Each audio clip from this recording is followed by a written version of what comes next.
Allow me to be the first to welcome Fanatics as our new sports card overlords. Northeast Ohio Cards and Comics here. So, did the video a little bit ago about Fanatics and Tops. Well, new information has come out. Wall Street Journal, as of 5:36 p.m. Eastern Standard Time on August 19th, announces. Let me zoom in on this for you here. In a sweeping reordering of the trading card universe, unions representing players in Major League Baseball, National Basketball Association, and the National Football League have struck an exclusive agreement with a new company controlled by online sports merchandiser retailer Fanatics. People familiar with the matter said they got it all.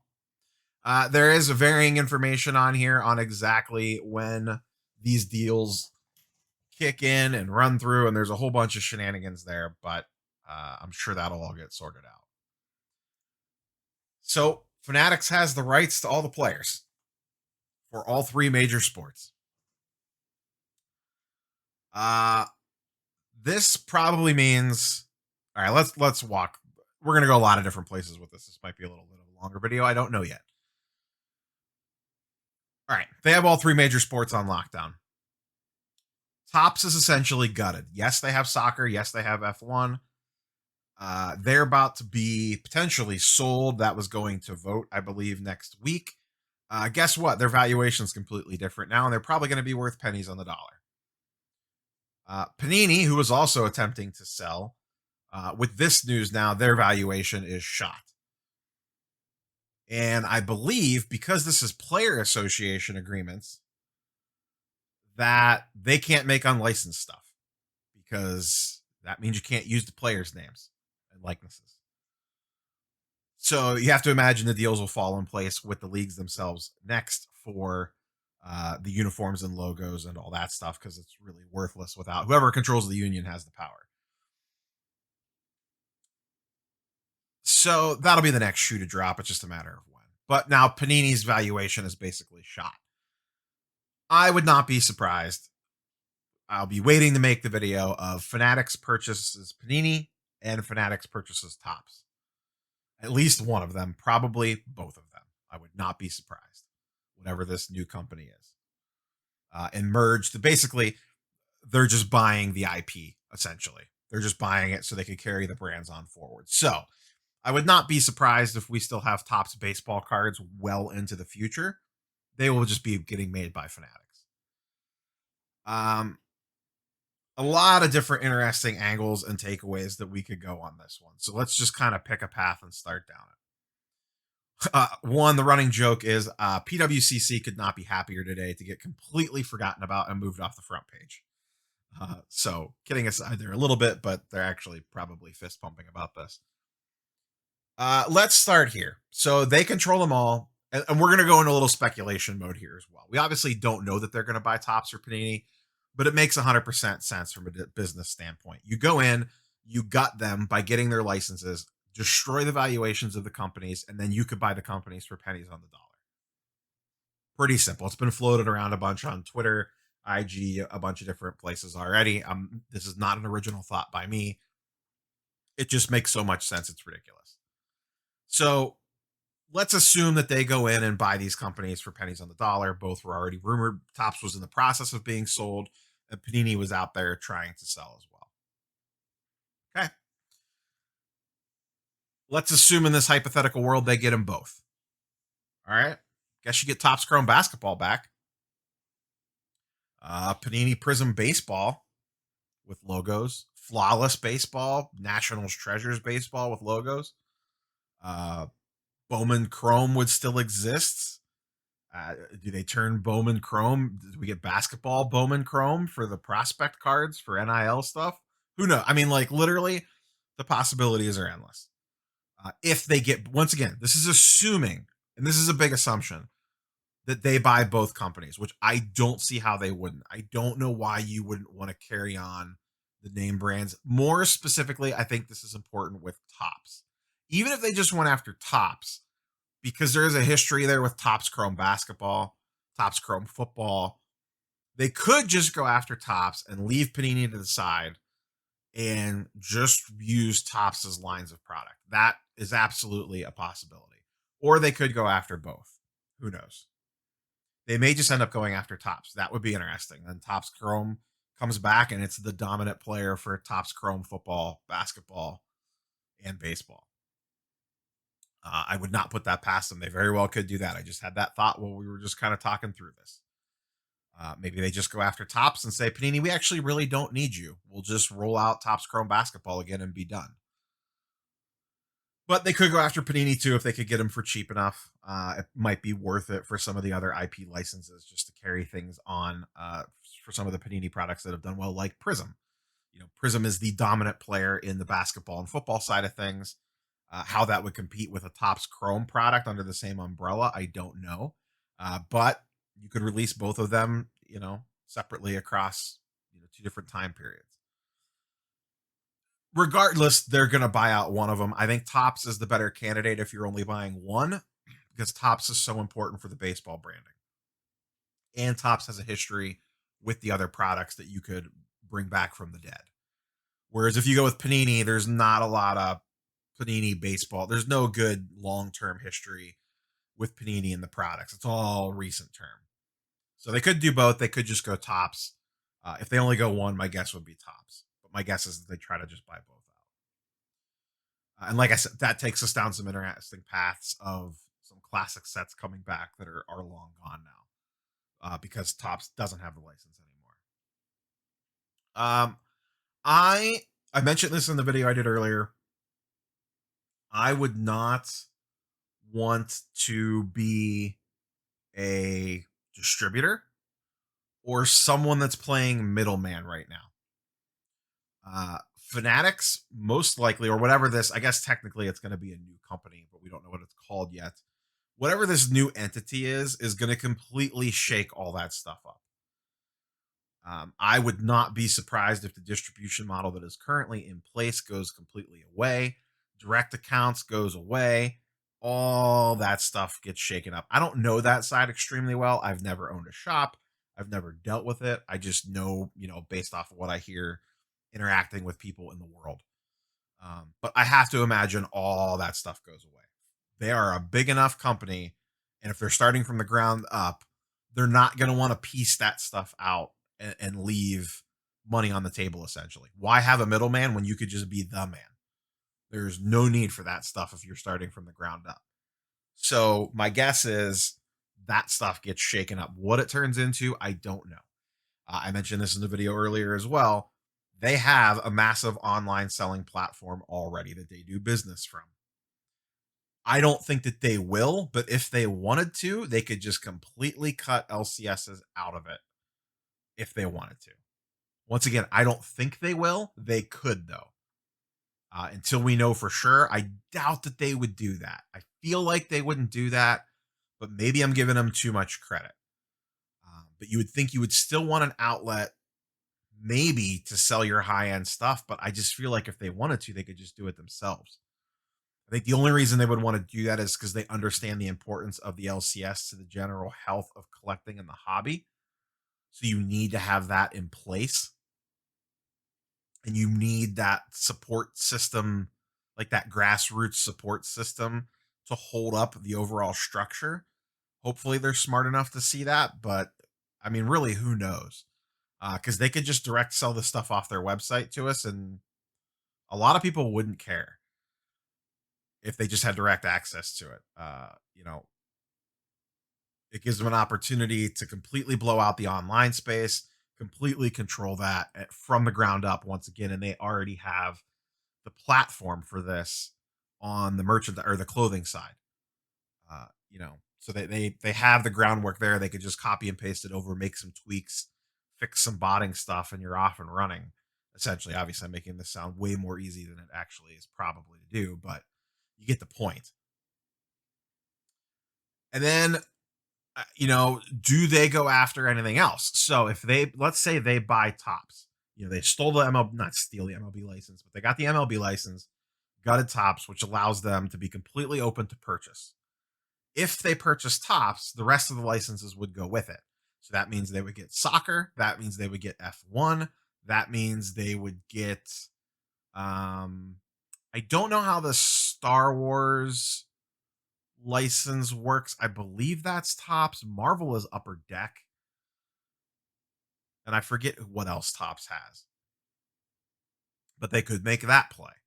If they ended up buying Panini, you would get some soccer stuff in that as well, along with some racing stuff. You get NASCAR, um, UFC, which Topps also has too. That stuff gets weird. I don't understand how all those licenses work.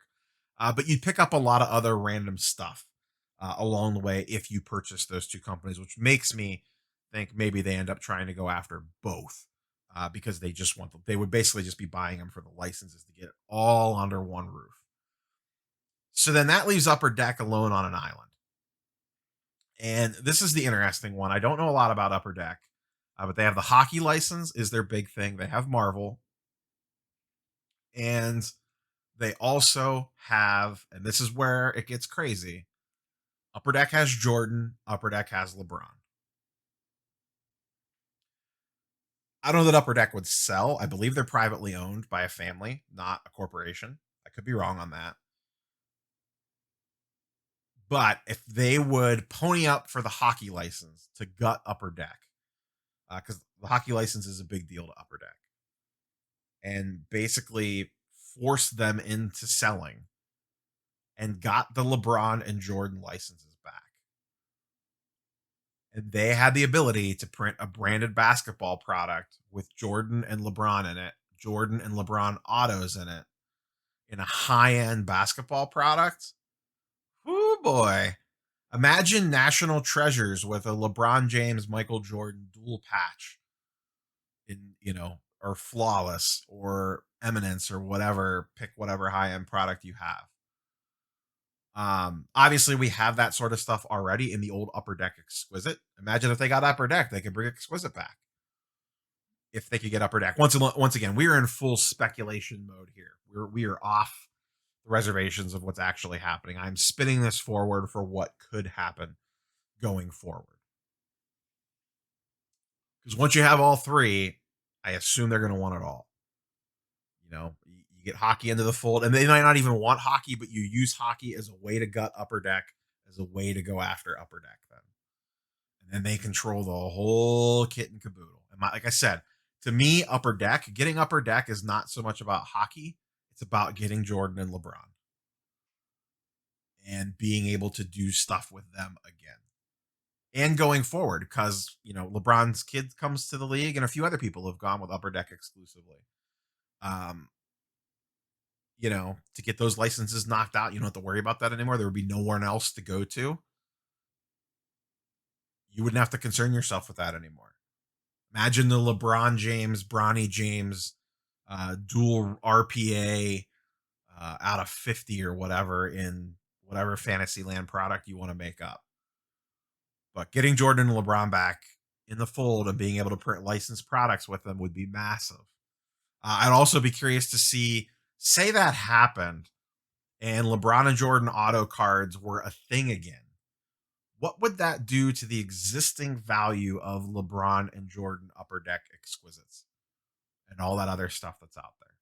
Because a lot of what is tied up in that, and this is not my world because I don't play that high end, but a lot of the spec on that stuff is because they are so rare, because there's not any more being made. What if suddenly there was? What if we had a flawless game used Jordan LeBron NT, whatever, pick your poison, or pick a Topps high end product, or Upper Deck if they bought up. Obviously, they'd have Upper Deck back under the fold. So there's just a lot of when you really start like unpacking things. And once again, a lot of this is speculation territory. Many of these things have not happened yet, but you could start to see, someone sitting in a boardroom in this new mythical company that's we don't know what it's going to be called yet. That Fanatics is going to have power over or be the money behind whatever this new wing of theirs is called. You could start to put the pieces together on how this flows downstream.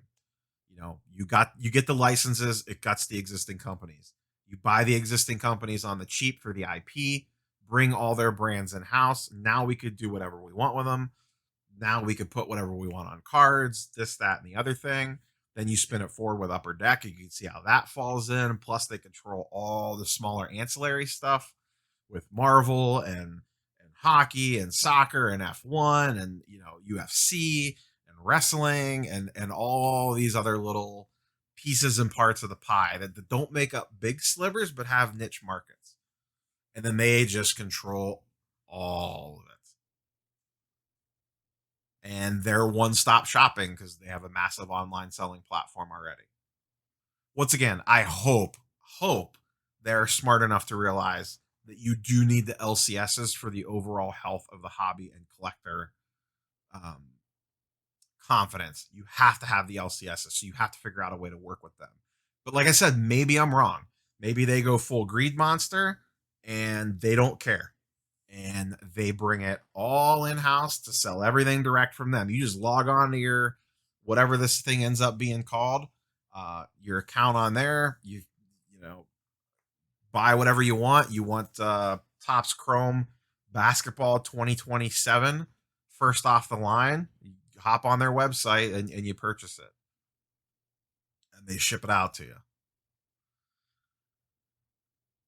And once again, there's probably a million other ways you could spin this that I'm not even thinking of. These are just the things that popped into my head right away as I started to see people started DMing me and seeing things on Twitter and speculation. And then this news came out with them controlling all three.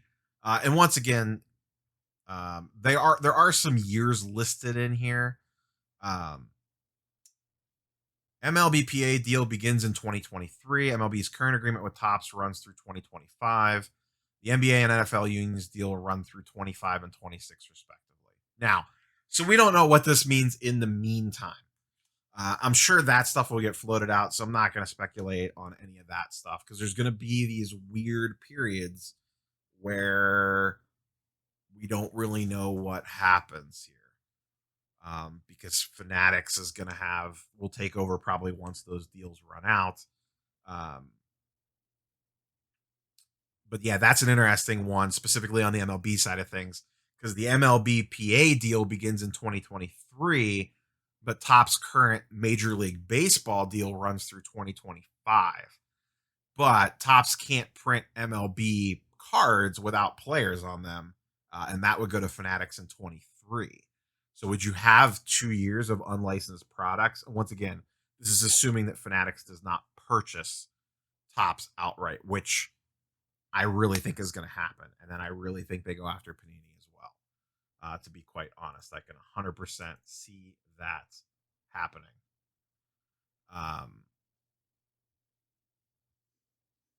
So once again, curious for your thoughts and speculation down below.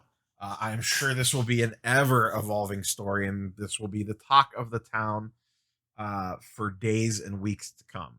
You thought you saw a lot of videos about PWCC on YouTube and that nonsense? Boy, you ain't seen nothing yet when it comes to this one. This is literally the biggest sports card news probably to ever happen. And like I said, there will be major ramifications from this. Some that I probably speculated on there, some that I probably haven't even thought about yet. But I would not be feeling good if I was a middleman somewhere. Like I said earlier, a distributor. Even if I was a card shop owner right now, I would at least feel a little like I wouldn't be feeling good until I knew how this was all going to play out. And that might take years, to be quite honest with you. Like I said, we don't know until all the details come out. But more on this story as shenanigans keep happening. But man, oh man. It just never stops around here. So like, comment, subscribe, all the YouTube stuff down below. We will catch you guys and girls on the next one. Peace.